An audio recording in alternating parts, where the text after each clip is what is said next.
How many times have we studied something without feeling it? How many times have we memorized only to forget the next day? Chemistry. For me, it was poison throughout school, not because it was difficult, but because it was never alive.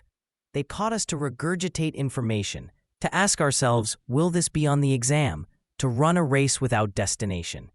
They never showed us the magic. They never told us we were studying the gods. My brain shut down, closed itself off, and with good reason. I never liked studying for exams. I liked learning, but what I experienced in school was something else. We didn't learn. They trained us to spit out data. Most teachers taught from that logic. This is in, this isn't, this is what you need to know. In chemistry, I was so bored that I felt I was running a race to fill my head with information that would disappear the next day. They never showed us the magic of chemistry, nor of mathematics. And my brain blocked itself to it. I remember my last chemistry exam. I couldn't finish it. Probably the last one I turned in was drawings I had made, nothing related to what we had studied. It was my silent surrender to a system that asked me to memorize what my soul couldn't understand without feeling. Chemistry became my shadow, that dark place where we store what we couldn't integrate. And, like all shadows, it was only waiting for the moment to become light. The grandmother's call. Several years ago, my guides told me something I immediately rejected. I should do ayahuasca. I refused emphatically. My connection was pure, I thought. I didn't need anything external. I didn't need plants or ceremonies. I was enough. I believed that my way of connecting with the invisible was clean, direct, without intermediaries. Why would I need anything else? But life has curious ways of showing us when we've lost ourselves, when we've forgotten that purity is not isolation but integration.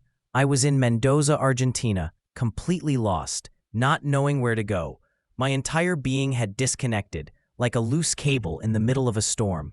I had lost my north. I had lost my center. And in that profound emptiness, I understood that I needed to begin something new, that returning to the roots was not going backward, but remembering who I was before believing myself separated from everything. I accepted. I crossed into Chile, and there, in ceremony, everything began to change. The Hindu world I didn't know. When the medicine entered my body, something completely unexpected happened.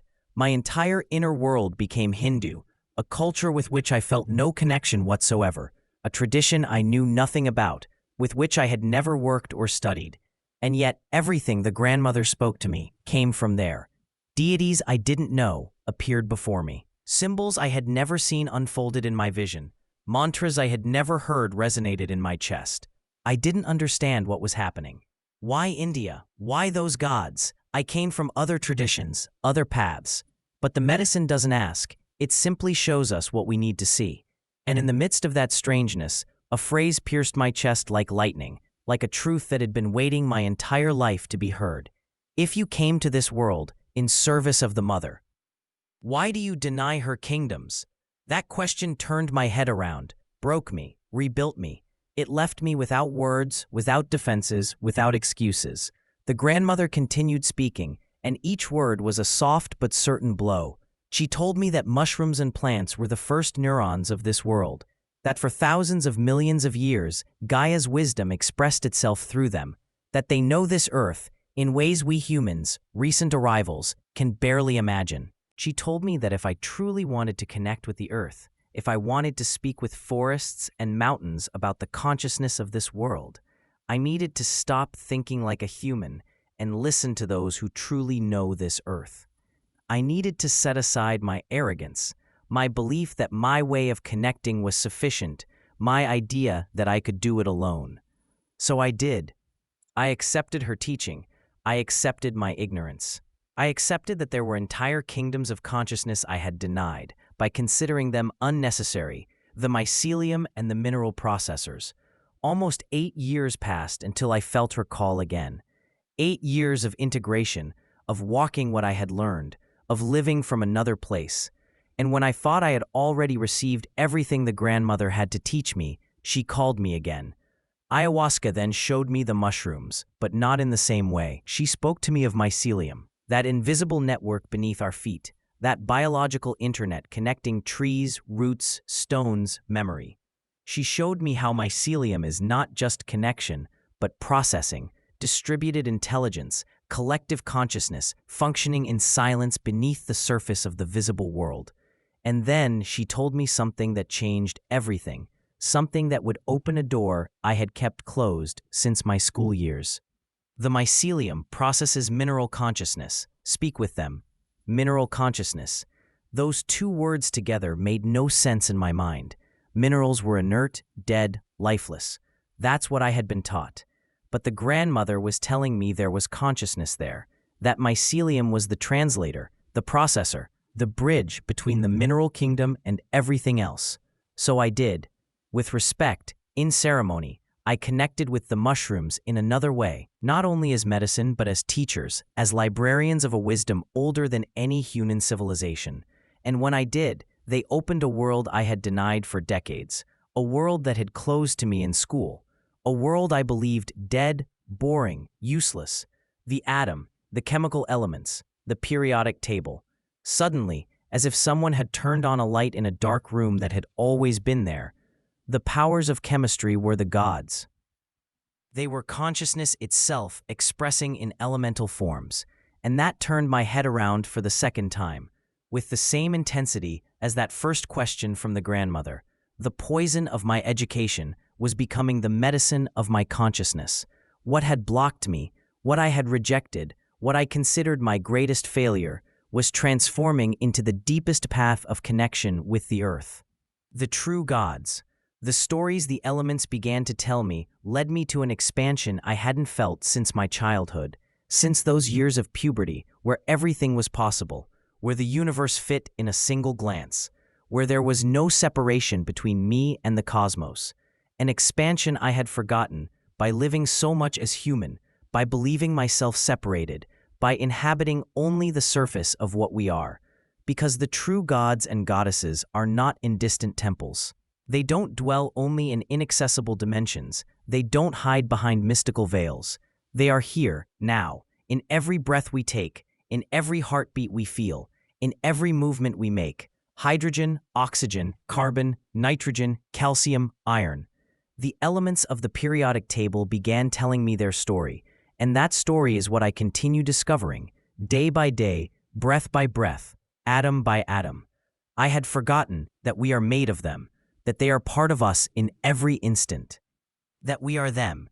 There is no difference, no separation, only the forgetting, only the illusion that we are something apart from the universe that created us. We are stardust with memory, stellar consciousness walking on Earth, elements gathered in a dance we call life. A mushroom showed me that each element has personality, has history, has purpose, that the iron running through our veins was forged in the heart of a dying star, that the calcium holding our bones was born in the violent explosion of a supernova, that the carbon forming every cell of our body is the same carbon that forms diamonds, trees, mountains. They are not abstract concepts. They are living forces. They are ancient consciousnesses. They are the gods who decided to unite, combine, create complexity until forming this we call humanity. Chemistry as a path. Perhaps I didn't have to learn chemistry in school the way they taught it to me. Perhaps I didn't have to memorize valences or balance meaningless equations, filling papers with empty symbols that connected me to nothing. Perhaps I only had to feel it, live it, let it speak to me from within, to feel that every time we breathe, we are breathing the gods, that every time we eat, we are eating stellar consciousness, that every time we move, it is millennial forces dancing in us. To understand that we are not users of matter, but matter itself becoming conscious of itself. From that day on, chemistry became my path through the world, not as an academic discipline, but as living language, as geography of the space we inhabit, as a map of the territorial forces that compose us. Because if in the previous text we spoke of the calendar, of the time that moves us through lunar and stellar cycles, now we speak of the space in which we move, of the territory we are. And that space is not empty, it is full.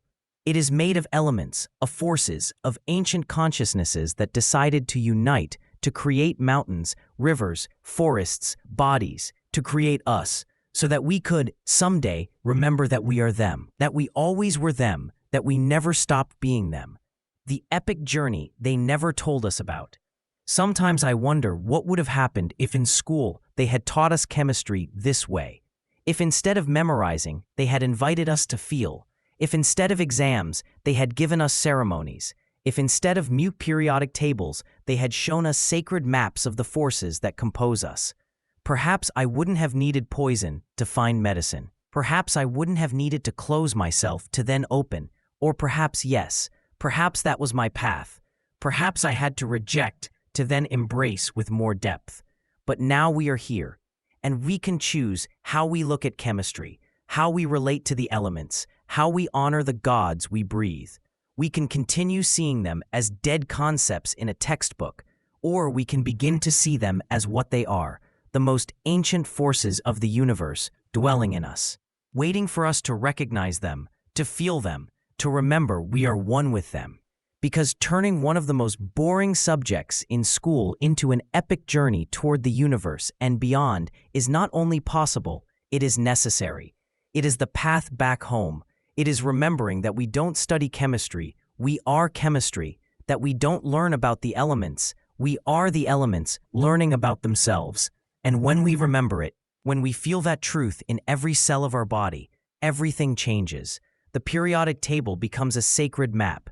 Each molecule becomes a relationship between gods. Each breath becomes an act of communion with the cosmos. The grandmother was right from the beginning. If we came to this world in service of the mother, we cannot deny her kingdoms. Because we are the kingdom.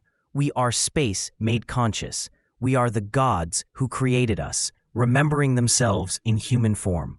Therefore, I launch these questions to everyone. Are we conscious of what we are made of? That the calcium in our bones was born in a giant star that exploded thousands of millions of years ago? Do we feel that the iron in our blood was forged in the heart of a dying sun? Do we remember that every atom in our body has a story older than Earth itself? Are we ready to turn one of the most boring subjects in school into an epic journey toward the universe and beyond?